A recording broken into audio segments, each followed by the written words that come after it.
Mr. Ian Blackford. Thank you, Mr. Speaker, and of course I should welcome the Prime Minister to his place, the last Prime Minister of the United Kingdom. You know, Mr. Speaker, it is often said that the Prime Minister lives in a parallel universe. Well, my goodness, that's been proven beyond any reasonable doubt this morning. In fact, it looked as if he was about to launch himself into outer space. Mr. Speaker, there are questions to be asked as to the mandate the Prime Minister has for the office he now occupies. He has been appointed not by this House, not by the people, but by the Tory party. What have they done? It horrifies me, Mr. Speaker, that the new Prime Minister finds his position through such an undemocratic process. Indeed, Mr. Speaker, it was the Prime Minister himself who called the system a gigantic fraud when Gordon Brown was parachuted into office just like he was 12 years ago. Mr. Speaker, Scotland did not vote for Brexit. We did not vote for no deal. And we most certainly did not vote for this Prime Minister. Will the Prime Minister accept the First Minister's call this morning for an urgent meeting of the heads of government?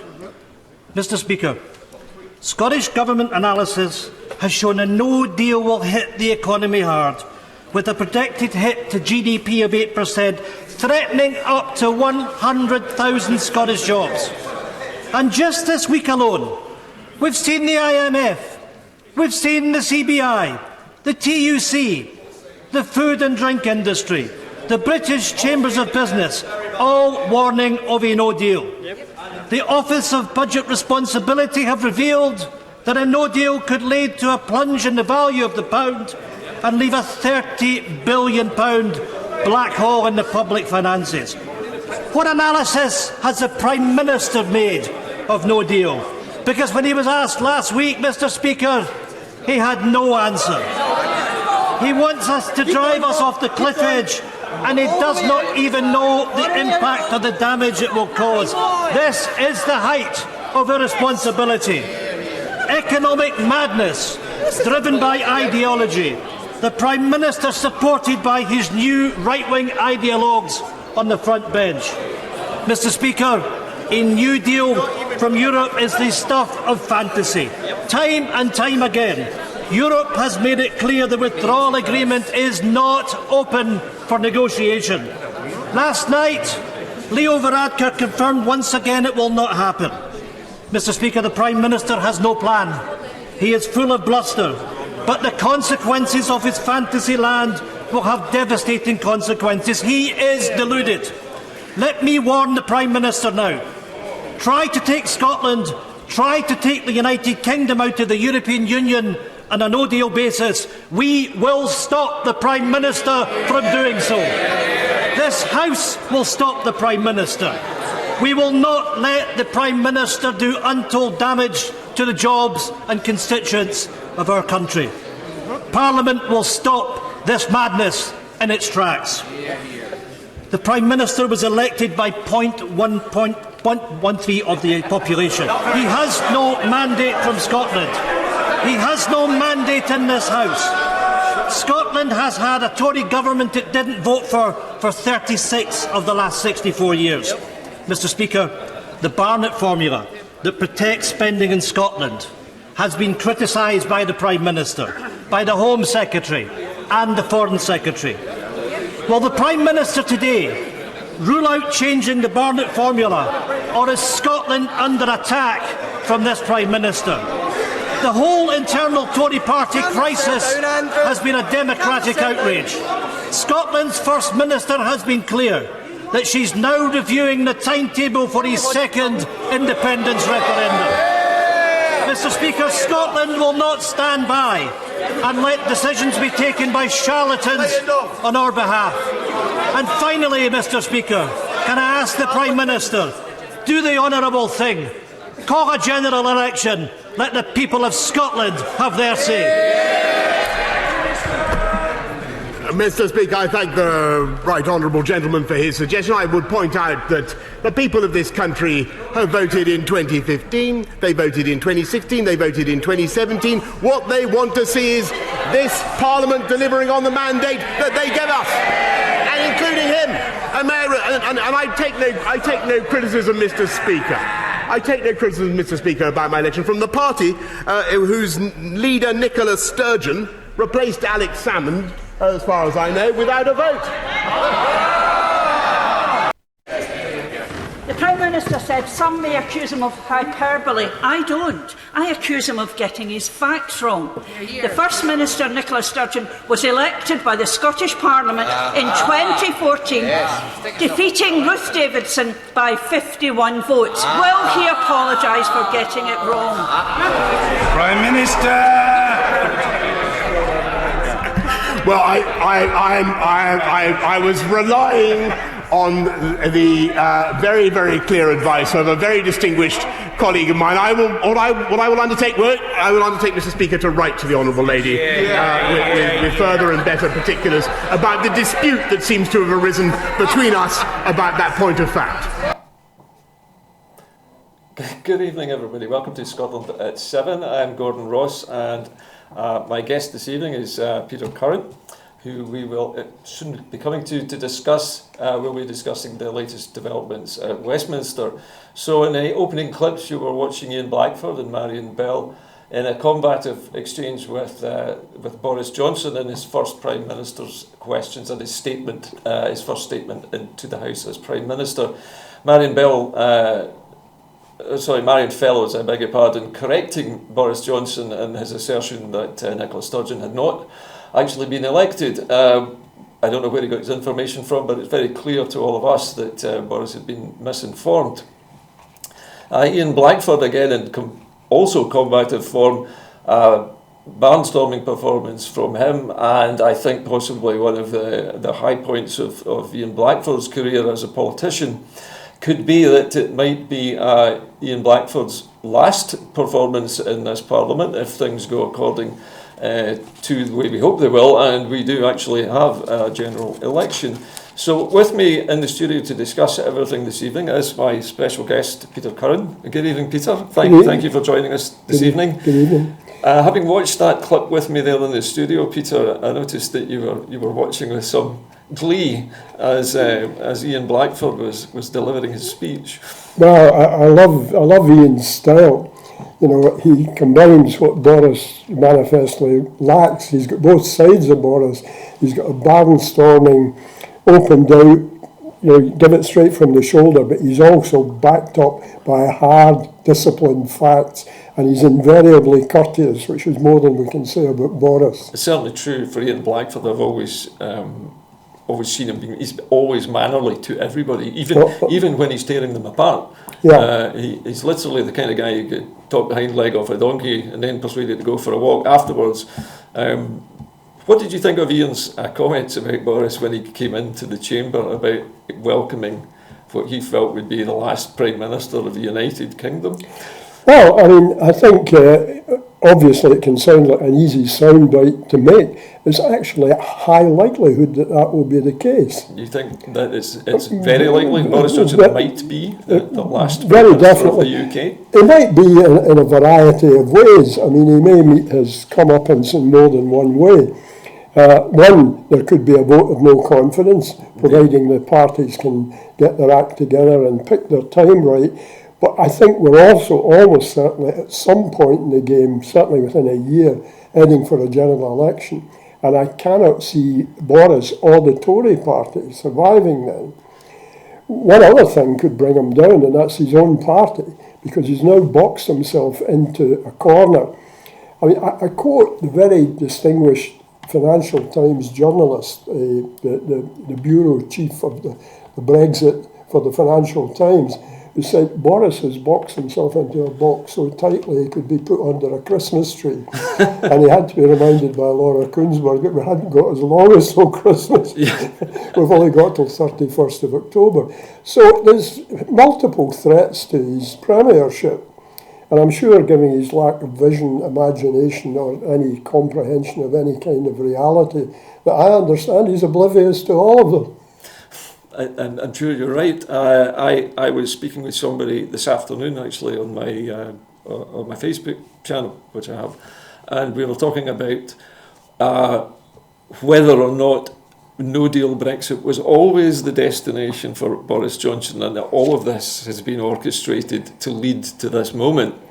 And the fact that all of these things seem to be slotting into place in a remarkably smooth fashion, with Mrs May exiting Boris, entering a huge fanfare, and these extravagant verbose speeches about golden ages and all of this rhetoric.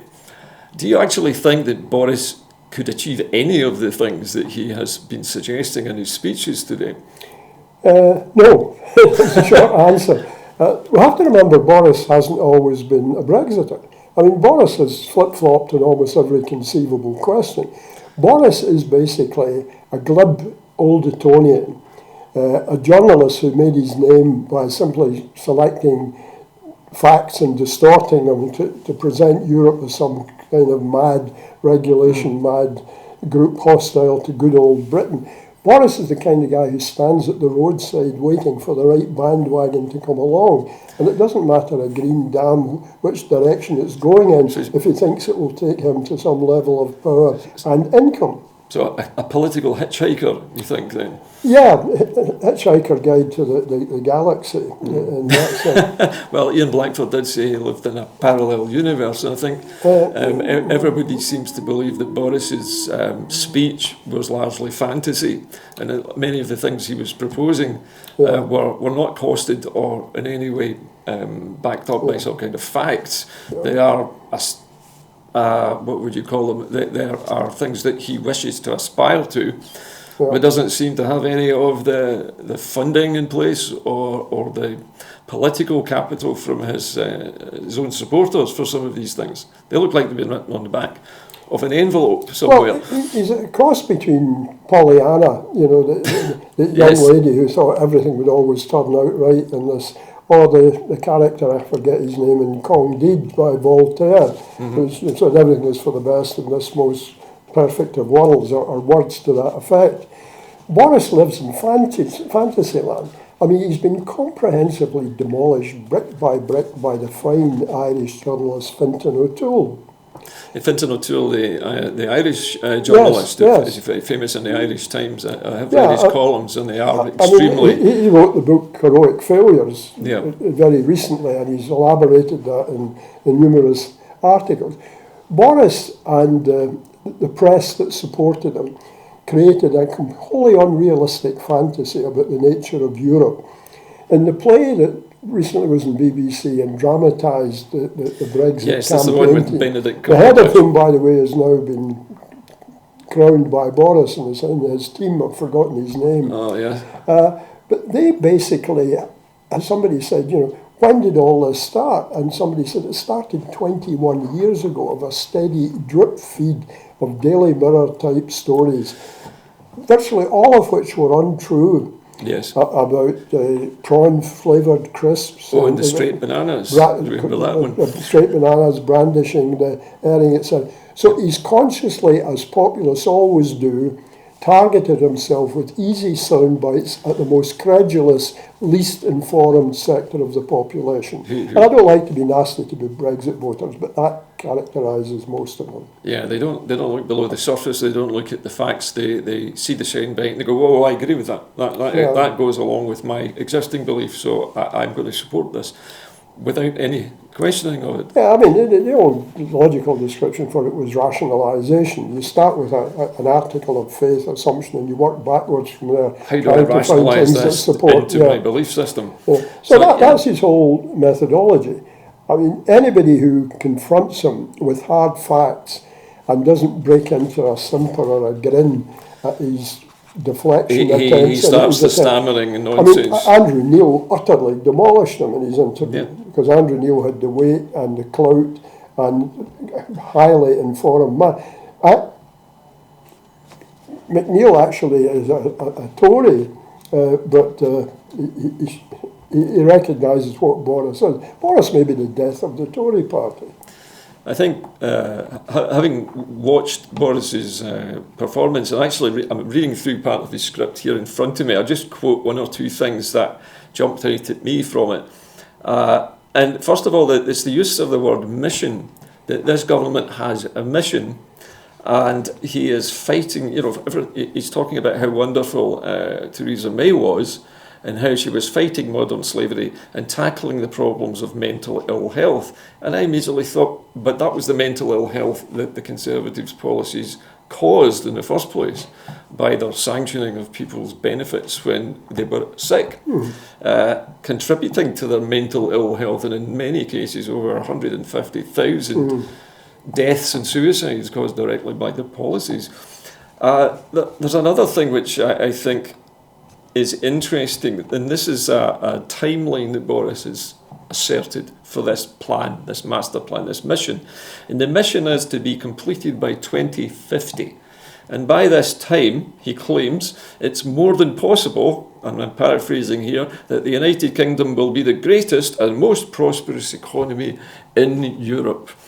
At the centre, and this is an even more weird remark, of a network of trade deals that we have pioneered, and that tells me that these are trade deals that have not been done, and that have never been done with these countries before, so we're probably looking at small countries that nobody trades with, perhaps obscure trade deals that are just a wish list at the moment.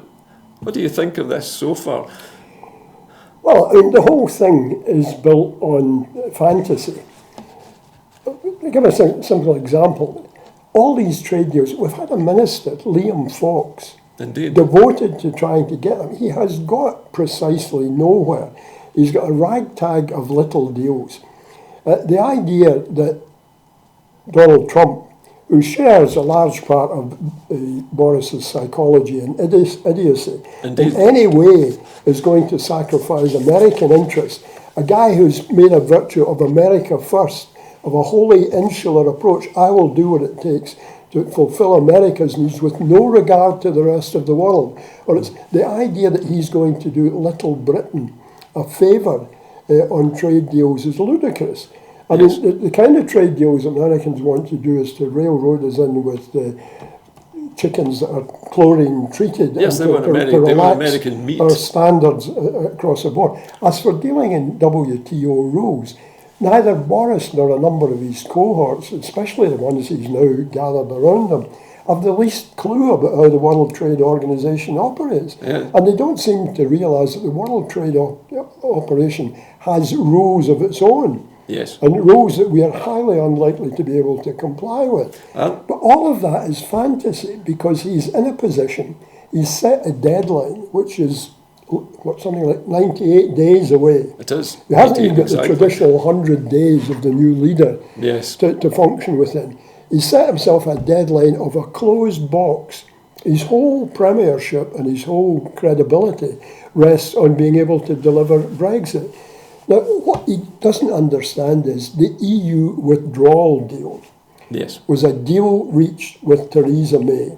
And for all it might seem an imperfection, as a negotiator all my life, I earned my living as a negotiator and negotiating trainer. What you do with a deal is you go in with your best objectives, your opening positions, in the knowledge, in the absolute foreknowledge that you will have to compromise. Indeed. You will have to adjust opinions. So the final deal that emerges from any negotiation will never completely satisfy both parties, except in the very rare occasion where they produce what's called an integrative deal, where the deal becomes more than the sum of its parts. Where it's mutually beneficial. But they've created something new in the bargain. The withdrawal agreement, however, is of a category closely akin to an industrial relations deal.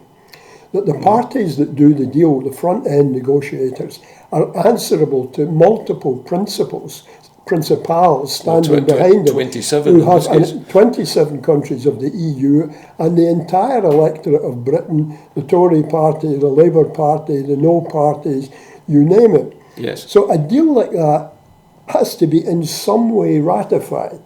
Now, the ratification process has been delegated by the democratic process to our Parliament, and our Parliament have comprehensively turned it down. Indeed. People can make a convincing case for saying maybe we should have taken that deal, but they've turned it. Boris now doesn't recognise the fact that the EU, as far as they're concerned, that was the last deal. They will assist us, they will go out of their way to assist, because they don't want a no deal, they don't want a disorderly, nastily break-up. All negotiation, any threat in negotiation, is a double-edged sword. As you pull it back to hit your opponent, you're liable to hit yourself in the forehead at the same time. But this double-edged sword is not sufficient to make the European Union endanger the entire union of 27 countries, plus this renegade rogue country that's trying to get out. So he's boxed himself in on 2 points. He's basically gone in with 2 non-negotiables on the deal. Which limit the outcomes to virtually 1, which has not, already been offered. It's been repeated endlessly by senior people in Europe and by objective commentators. The Financial Times guy today basically said the EU is not going to change that deal.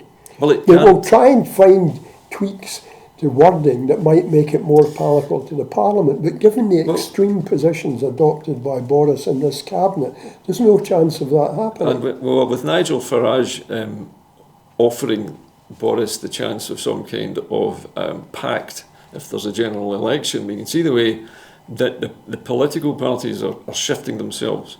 But can I just quote something to you, Peter, before we move on to the next clip? And it's actually a passage from Boris's speech which deals with the withdrawal agreement.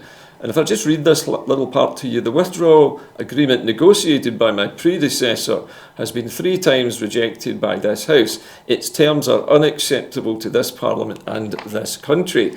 No country that values its independence and indeed its self-respect could agree to a treaty which signed away our economic independence and the self-government as this backstop does. Without a hint of irony, Boris Johnson is basically describing the entire situation that Scotland is in. Yes. Okay, well now just going to see this clip, Peter. It should be coming up in a moment.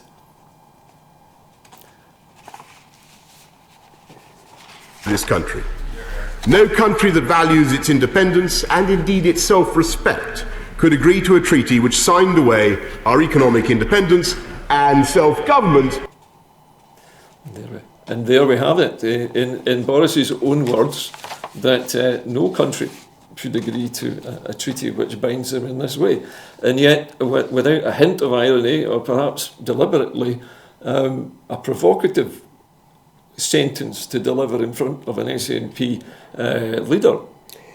Well, leaving aside the SNP contradiction, and there's been a series of contradictions about the referendums and the differences between them and where there are parallels and where there are contradictions. You could go on all night on these things. The problem with Boris is he does not understand the nature of global politics. God knows he demonstrated that embarrassingly in his brief and glorious period as Foreign Secretary.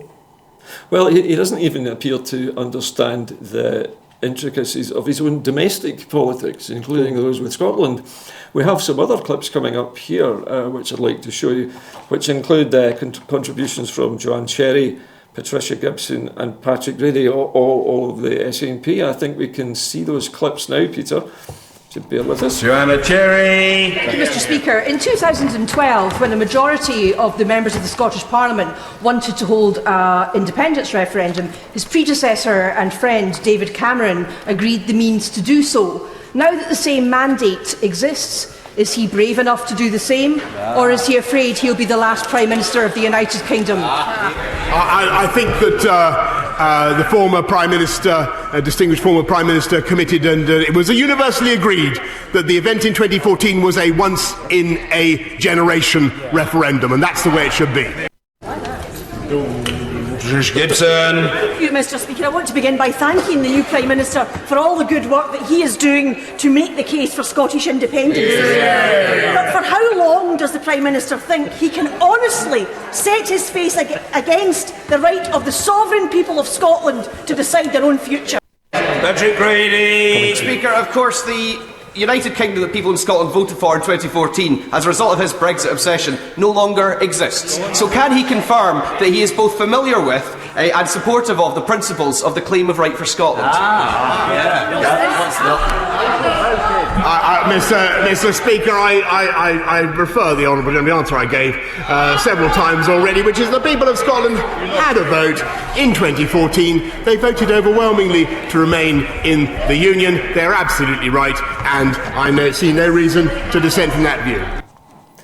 And so there we are, Peter. You can actually see that Boris Johnson doesn't know anything about the claim of right or its significance or what rights it confers on the people of Scotland. He's actually having to depend on his advisors, and as you were mentioning earlier on, his close advisors seem to know as little as he does about the internal politics of Scotland, devolution and the claim of right. Well, if I could draw a parallel here between somebody else who bore certain resemblances to Boris in his style, but was light years away from him in reality, and that was Ronald Reagan. Yeah. I mean, Ronald Reagan was a sort of B-level cowboy actor and occasional Reagan, yes, romantic lead, but he had a gift of communication. Now, the big problem for any political party, for any belief system, for any religion, for any economic theory, is the complexities of the theory can never be wholly explained to the mass of people that you want to communicate with. So Ronald Reagan, his party recognised that he had, in his slow delivery, and you may note that the model in modern politics is machine gun delivery. Any politician under 40, they talk about 300 words a minute, on the basis that they can cram more in, but it's self-defeating. Ronald Reagan knew how to use advisors, and he had an ability to listen to the advice and an instinct for what captured the essence of the complexity. He had an actor's instinct, in fact, for conveying the meaning in things. In a positive sense, Ronald Reagan was the tiny tip of a big trove of treasure that sticks above the waterline. And you say, well, there's a gold doubloon, but actually below it there's a hell of a lot more. Or you can take the negative aspect and say it's the tip of the wing of the shark, which is coming towards you, and there's something infinitely more lethal below the water. Ronald Reagan actually achieved a lot. It was a huge cost. He understood. Boris doesn't. Boris is a superficial... generalist, maybe? Or not even that? Sorry? A generalist? Or not I even that? I wouldn't describe the essence of a generalist. I mean, I've operated with generalists in industry all my life. Generalists are the people that can take multidisciplines together, not be an expert in any of them, but help them to work together and pull out the essence of them and present it.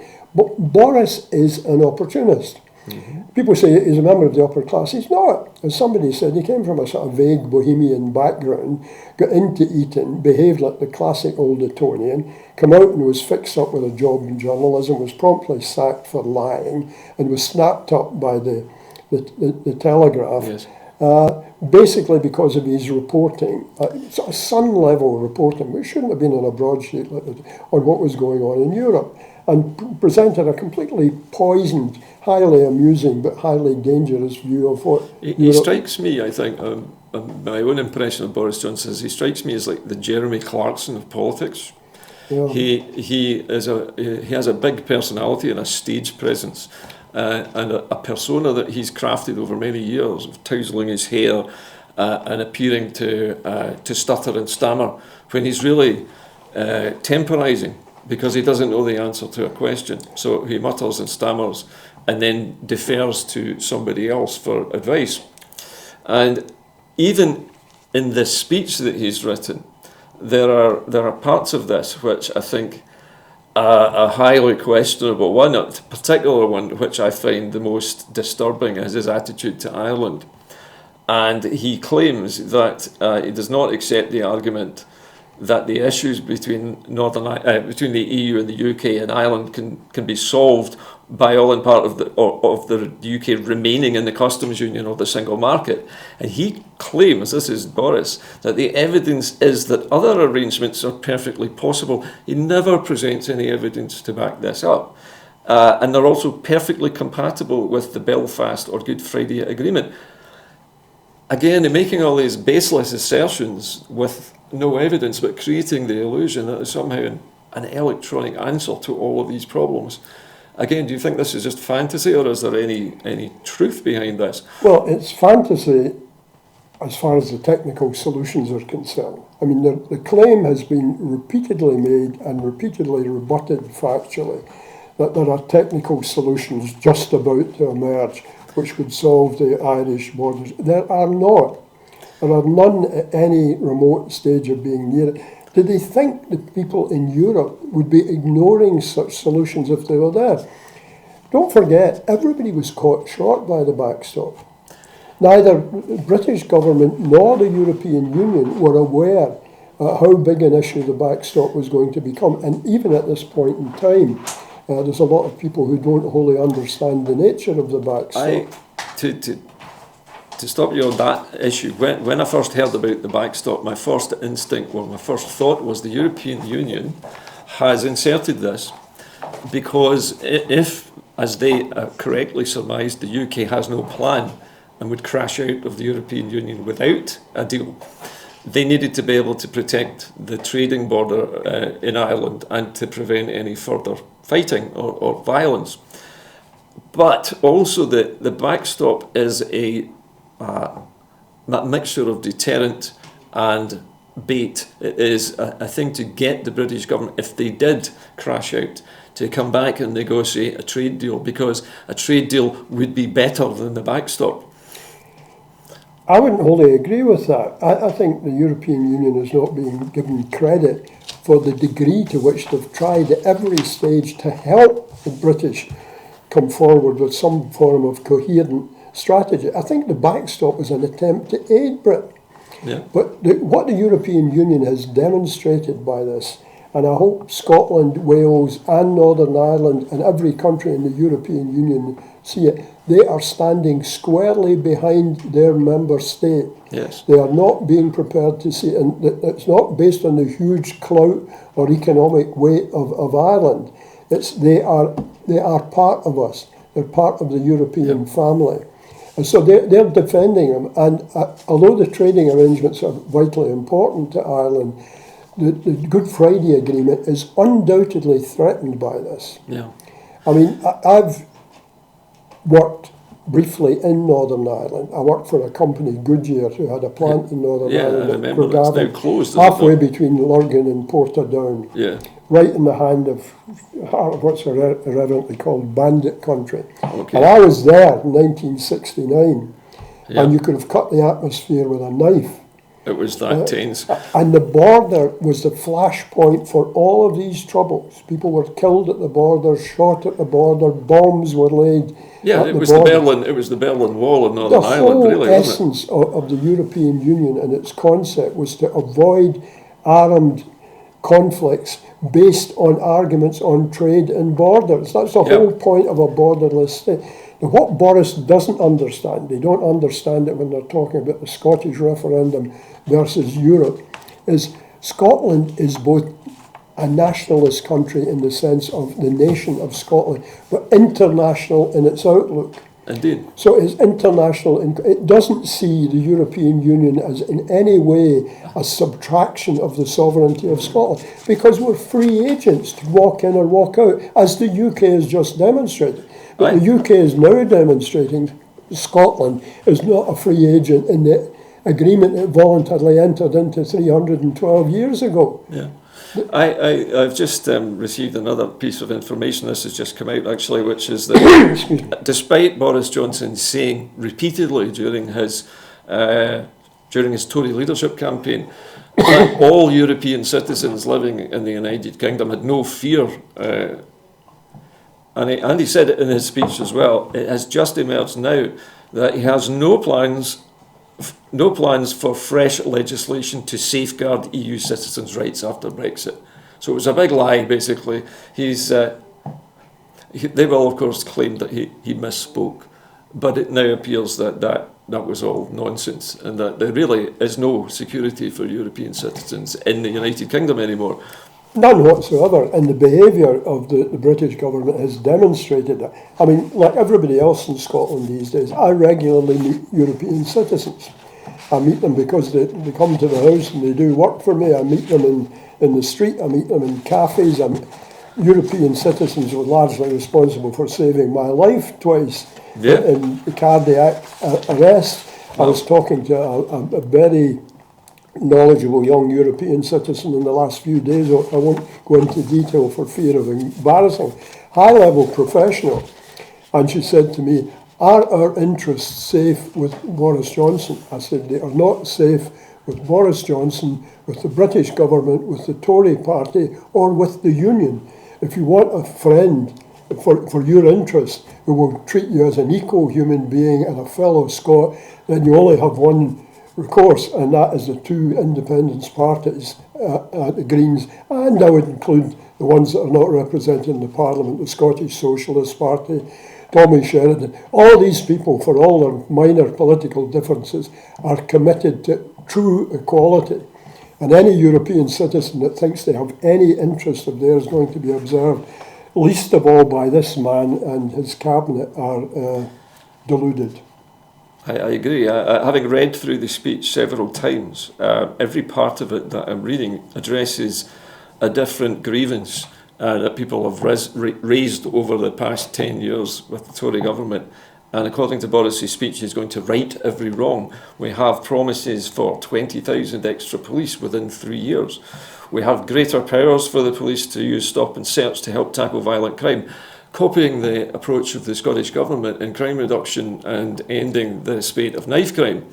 Again, looking north for some inspiration on how to deal with the massive outbreak of crime due to the cut in police numbers. And then we have, he says on education, that he's listened to the concerns of colleagues and wants to increase the minimum level of pupil funding. And here he's basically admitted, because of the funding by previous governments, that they underfunded their own education system massively. He's now saying he's going to correct that and he's going to level up everything across the nation. Politicians' promises of that. Incredible wide range of promises. It's a wish list for the promises socialists of in the country. Remind me of the words of a great Englishman, William Shakespeare, in Hamlet, and he put the words in the mouth of his characters. The wizard at one point is saying, "I can call spirits from the vasty deep." And somebody, one of the lords, says, "Yeah, so can any man, but will they come when you call?" So promises are cheap. Anybody can make promises. But he's now in the hot seat. Boris has been used to floating along the edge of opposition, allying himself expediently with any cause or any position, flip-flopping or deflecting by his clown behaviour.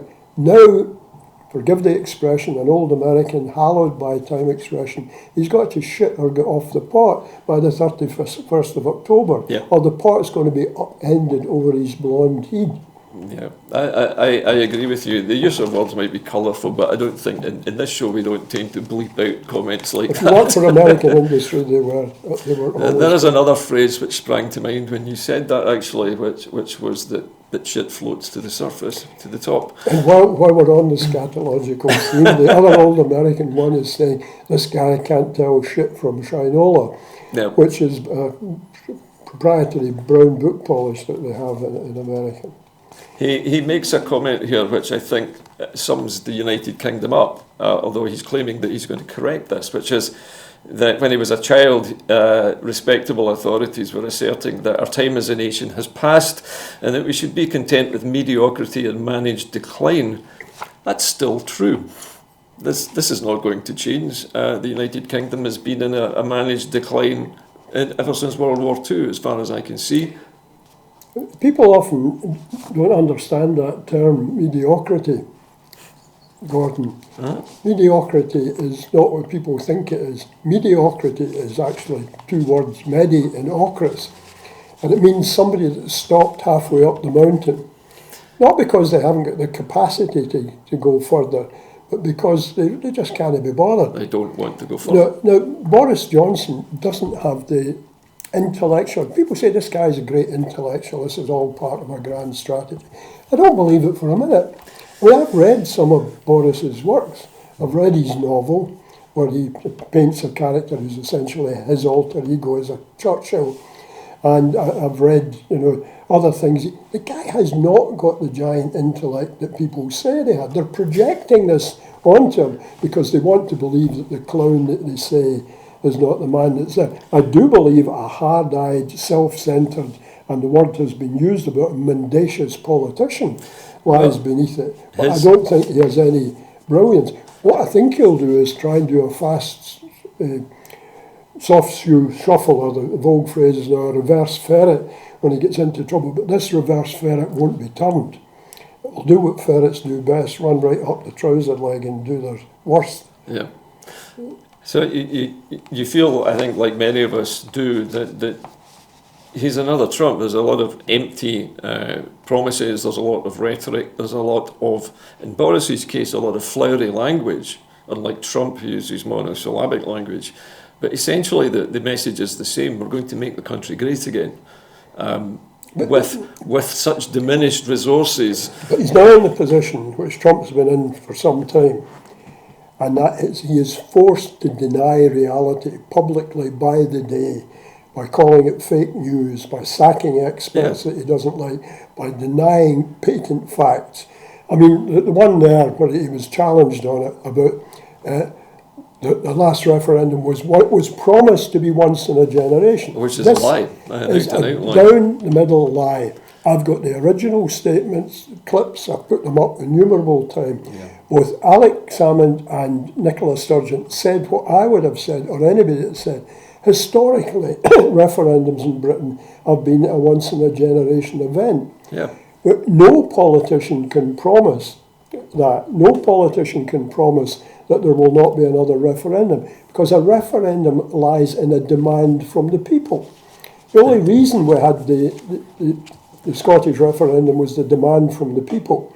The only reason David Cameron committed to give a Brexit referendum was to pacify the people in his own party who were demanding it. There's only one thing required to have a referendum: elect a government who can command a majority to call a referendum. That's the only thing. And if circumstances change and the people think a big constitutional change is necessary, just on the back of what you've just said there, do you believe, since there are now, as we've said earlier on, only 98 days until Halloween, it's kind of odd that it's Halloween, isn't it? A kind of strange time to be hurting your country, yes. But do you think that that the Scottish government and Nicola Sturgeon and her team would be able to, let's say there is a general election, can we turn that around fast enough? Can we wrong foot Johnson before he is able to activate whatever it is, Clause 8 in the European Withdrawal Bill, which allows them to completely rewrite existing domestic and constitutional legislation? Well, you get me on dangerous ground for our government here, because I think the Scottish government's approach to the Brexit and the referendum has been profoundly misconceived for the last 3 years. In what way? Because we squandered 3 years of peak influence, peak representation in Parliament, peak enthusiasm of the membership. From 2015, we dribbled away all the power and influence we have on a belief, which a cursory look at history by any history primer, we believed that we could influence the British government to do the right thing. Yes. And Michael Russell, God bless him, a good, upright, lifetime nationalist, and Nicola trotted back and forth to have it all thrown in their face. It was entirely inevitable. In the process, they did something even more dangerous. They put independence into play as a tradable against Brexit. They kept saying, we won't call for independence if you do this and if you do that. They had no right to do that. The Scottish people that are committed to independence, close to half, hopefully past half by this time, including me, have a lifetime commitment now to independence. Nobody can say you can put that up for trade against a soft Brexit or a customs union. They're now reaping the problem of these contradictions. But we're at where we're at. So can Nicola Sturgeon do this in the time? Well, I'll say what a guy said when recently, a scientist said to him, is it possible for us to achieve zero emissions by... He said, it's not a question if it is possible. We must or we die. Indeed. It's as simple as that. It's an imperative, not a luxury. It's not a choice anymore. And when the choice is stark and the will is big enough, it can be done. As we've shown, Britain has shown it in what was certainly the only just war that I could point to in my lifetime, which I was a child of that war. During the war, it was a just war against evil. The ones since then have all been shades of grey and whatever. We managed to muster the nation together. We can do it in Scotland. We've got the expertise. The SNP's weakness is that supporters trust them, but they don't trust their supporters. They have to find that fine balance between keeping confidential the things that would betray their strategy into the open. But also maintaining online, the morale. But also share. And they just don't trust lifetime supporters who would completely follow confidentiality. They will not open up. They've got themselves into a siege mentality in HQ. I think it's beginning to break up now under pressure from within the party and notable critics within the party. I won't embarrass MPs, but everybody knows who they are. And this conference is going to be a watershed. Do you think there'll be fireworks at the conference? Unfortunately, no. You don't? You think it'll be a bit of a damp squib? Well, I think, unfortunately, my limited experience of going to conferences and watching them is people get overawed by the celebrity and the voting ceremony. Yeah, they'll get selfies taken and don't really... So I wish there was a bit more fireworks in Scottish, but I've actually been reading the Extinction Rebellion primer to how to achieve radical change, and thinking we may have to have resort to some of these young people's techniques. I was, I don't know if you have been watching this, but vastly impressed with the young Swedish activist Greta Thunberg, who, for her years, is probably the most intelligent young woman that I've ever heard speak on the subject. And she's right about everything, about the entire catastrophe that awaits us if we keep burning carbon at the rate we are. And today I was making a point in my own programme this afternoon that there have been wildfires spotted from orbiting satellites in the Arctic Circle. The actual North Pole is on fire at the moment for the first time ever. And it's as if we're standing here and saying, we don't really believe this is our doing. It's all our doing. Scientists have now said that the acceleration in global heating is running at hundreds of times the normal rate. Well, if I go back to my misspent youth reading the American pulp science fiction magazines, astounding, amazing, astounding science fiction, I remember. Asimov, etc. One of the big things that I grew up with this dream and thought I saw the beginning of the realisation of it in 50 years ago in 1969 was that ultimately the planet might be threatened by something that we cannot control, and by that time we have to have the capacity to get off the planet to a new homeland.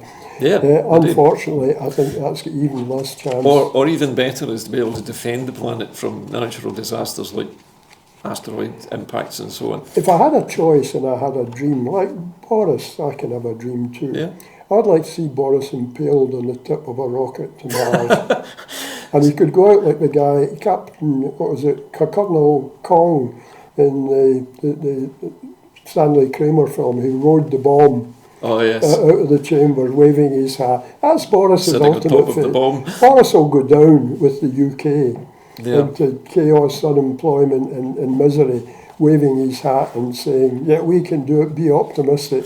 My instant reaction to hearing Boris's speech was to paraphrase one of his favourite people, Winston Churchill, when he was making his speech at the beginning of World War II, when he became the Prime Minister, and he said, I can promise you nothing but blood, sweat and tears. And in Boris's case, it will be blood, sweat and tears until 2050 at the earliest. It seems. I can't believe that I'm watching this happening. Churchill was a fast. I actually saw Churchill at close range as a child during the war. You did? He drove across along Duke Street in Glasgow. My okay. street was Dunchatten Street, just at the meat market. And we'd been marshalled by the local ILP to go down and throw stones at Churchill's car. So we were armed with chuckies to throw at the car. Yeah. And the big police were there and were halfway sympathetic to us, in fact, because Churchill had a very bad reputation for Gallipoli and etc. But we were overawed by the siren suit, and he was the Boris of his time. But Churchill is famous for wanting to speak French, but could read and write French, but didn't really have a good grasp of it. And he wanted to make a speech saying, when I look back at my career, I realised it was divided into two parts. And my colleague and indefatigable independence worker Bob Glenn speaks fluent French, so he'll be amused at my attempts at this. But his aide said, no, please don't, Prime Minister, they can all speak. And he said, no, I want to say this in French. And he said something like, forgive my appalling bad French, quand je regarde mon derrière, je réalise et divise en deux parts. And the audience burst out laughing. And after Churchill said, what were you laughing at? And he said, well, you've just said, when I look at my arse, I realise it's divided into two halves. So I'm afraid Boris will go down with a remark like that. I sincerely hope so. It's certainly been an interesting 24, 48 hours. How long is it now until Parliament recesses? It's not long, is it? I think very shortly. Reconvenes. It is today, I understand it's today. So the formal recess today, you mean, for the... So, it's a little bit I like... don't know, is a short answer. Okay, so they're not back till September, and that's after the party conferences, so they're cutting it a bit fine to climb this mountain, to provide all this golden age stuff that Boris has promised everybody. So I think the chances of this probably zero. Well, there's an old song from the early days of film and from the father of John Huston, the famous director Walter Huston, called September Song. Yes. And there's a line in it that goes something, and the days dwindle down to a precious few, September. That's where we're heading. The days are dwindling down. So we're really in the autumn of the United Kingdom. Do you think we're heading towards it? Maybe Dameron, the great twilight of the gods. Yes, indeed. Yeah, the lightning just proved it. They're looking out my window. I thought maybe this is it. Or it may be the rapture. We may all be taken up into the American fundamentalist Christian enlightenment. I won't be going. Well, I'll be down there with the rest of my relatives. Well, I understand that Parliament recesses today, comes back on the 3rd of September, which is leaving just a little bit of September and the rest of October for Boris to go through this gigantic wish list. And in the meantime, we have to hope that our own Scottish MPs are getting ready for a general election, because I can't see Boris, A, achieving any of this, and B, if there is and I think everyone is now expecting there to be a vote of no confidence, probably from the Labour ranks, and being joined, I guess, by virtually everybody else except the Conservatives. I see heartening signs. I mean, every time I hear Ian Blackford, I'm encouraged and heartened. Nicola, although I've been critical of her, and my chances of herself and Nicola these days are zero. Every time I see her, I immediately respond to the genuine personality, because there is no doubt she is 100% committed, genuine. I just worry that the cautious Scottish lawyer part of her psyche or something is holding her back. But I think she can't be characterised as the grand old Duchess of York, constantly marching her troops to the top of the hill. Again. She can't do it again this time. You think maybe this is her last chance, really, to but prove I have herself? to say it's Indie Ref to or equivalent. We have to look, and that's what conference was not prepared to do in the face of the...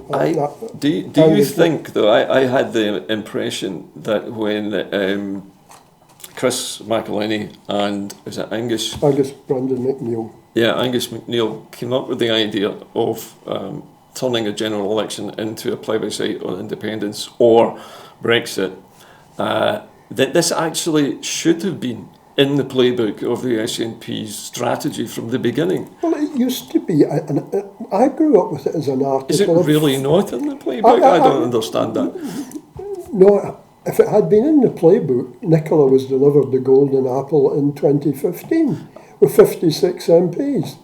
If we had had the legal capacity or the will to do it, that was the time. We should have said, bugger the referendum, bugger once in a generation. This is a massive democratic, properly democratic expression of the will of the Scottish people. Yeah, of course, we need to.